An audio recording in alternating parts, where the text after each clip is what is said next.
Another season went by and the topic was dropped. No one seemed to have the real answer to what happened to Masako. It was said that she went down south. Masako's cousins believed she was still alive. The police found no evidence of anything, except all of her belongings, and Masako herself disappeared. Without any other kinds of encouragement from the community to pursue the issue, he let it drop. Just another local rumor, he thought. However, one day, while sitting at his desk, while doing his work, he got the same kanashibari, or sleep paralysis, he had at the school. But this time he was sitting down.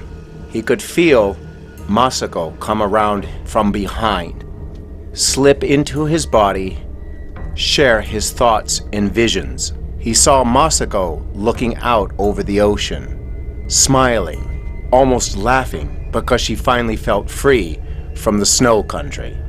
But a few minutes later, she felt a scarf come around her neck and begin to squeeze tightly. She couldn't breathe. She began to cry. Somewhere in her consciousness, she knew these two people, the man and the woman, were bad news, but wanted to believe that they were going to help her be free. She could only choke. She could only think on how stupid she was, how naive, how sad it was for her life to end this way. The photographer wanted to move, wanted to shout, but he couldn't. Masako held him down firmly so he could see and feel it all. The vision shifted to Masako's body being moved into a shallow grave. Rocks were being placed upon her.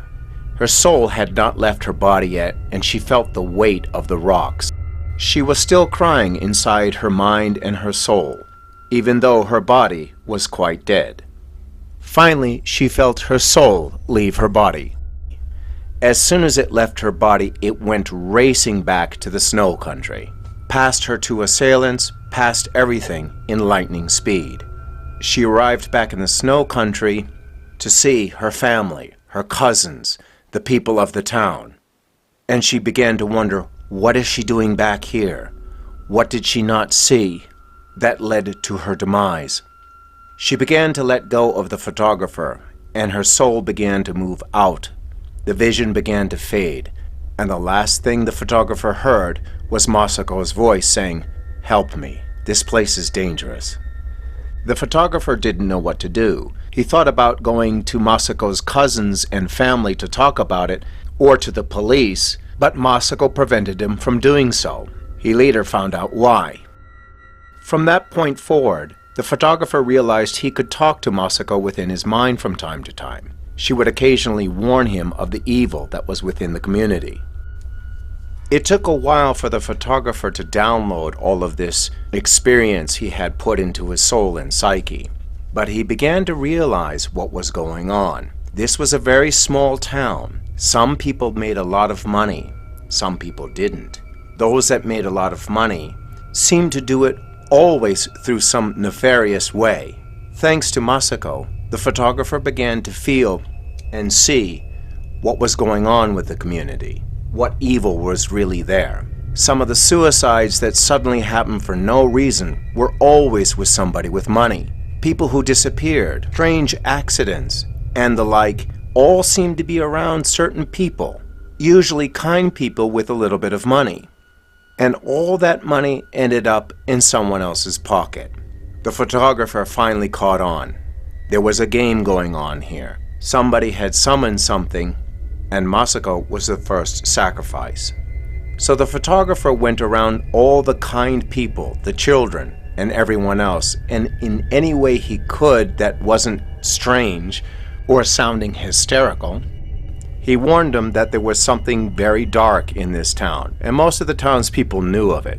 So instead of the townspeople outright ignoring him or laughing at him, some of the people, although very few, heeded his words and left the town. The photographer also left. He vowed to Masako that someday he would tell her story, so she would be remembered. She was grateful, as for some of the people who were still in the town she loved very much, and didn't want to see him succumb to this corrupt game. When the photographer could no longer stand being in that dark town, he finally left. Masako seemed to be content that enough was done. So in her own way, she thanked him. Though the photographer could never confirm any of this in the physical world, he was sure Masako was murdered by those two people, and they were awful on how they treated her and her body.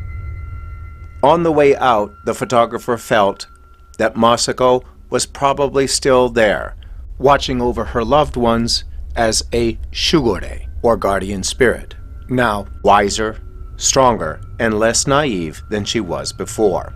The photographer felt she would rest in peace when the game finally ended. The photographer would never forget the experience he had with Masako.